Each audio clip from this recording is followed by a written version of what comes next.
آپ نے ڈیفالٹ کا ایک ذکر کیا, یہ بات بھی سچ ہے کہ پہلی دفعہ پولیٹیکل ریٹرک میں ڈیفالٹ کا عمران خان سے ہی آیا تھا کہ ڈیفالٹ کی طرف جا رہے ہیں. بٹ اف آج ہم ایک آنیسٹ کانورزیشن کریں, جب ہم کہتے ہیں پاکستان ڈیفالٹ کی طرف جا رہا تھا, وہ جو عمران خان نے فیول سبسڈی ایٹم بام لگایا ہوا تھا اس کی وجہ سے جا رہا تھا ڈیفالٹ پہ.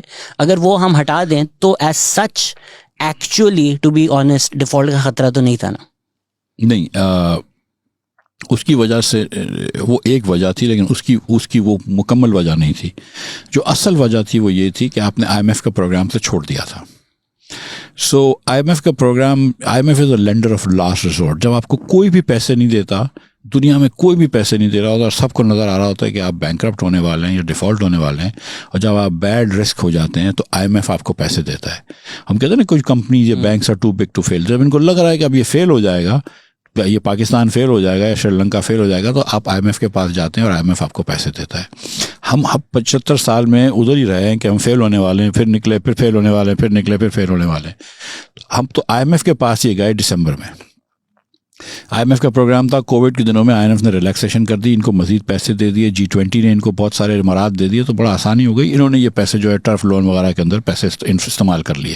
امیر ترین تو پاکستانیوں کو رعایت دے دی اور مطلب بہت ساری سبسڈیز دے دی. خیر, ہم واپس اسی نہج پہ آ گئے کہ اب ہم بینکرپسی کی نہج پہ آ گئے. ہم پھر آئی ایم ایف کے پاس گئے. یہ ہم گئے دسمبر میں. آپ کا آئی ایم ایف کا پروگرام ہو گیا, آپ نے اسٹیو آف کر لیا کہ آپ بینکرپٹ نہیں ہوں گے, آئی ایم ایف اتنے پیسے آپ کو دے دے گا کہ یو ول بی اوکے.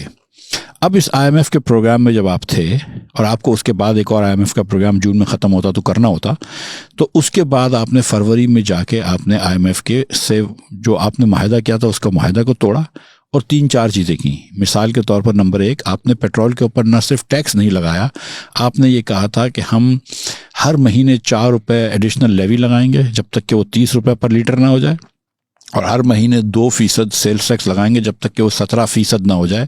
یعنی کہ اگر 200 روپے کا پیٹرول ہے تو 34 روپے وہ نہ ہو جائے. تو وہ دونوں آپ نے معاہدے توڑے فروری میں. بولا نہیں, ہم نہ صرف پیسے نہیں لگائیں گے بلکہ ہم سستا بیچیں گے, پیٹرول کو مزید سستا بیچیں گے. ٹھیک ہے, ایک چیز جس کو میں نے آج اخبار میں بھی لکھا ہے بزنس ریکارڈر میں, کہ ہم سعودی عرب سے سستا ڈیزل اور UAE سے سستا پیٹرول اور ڈیزل بیچ رہے تھے.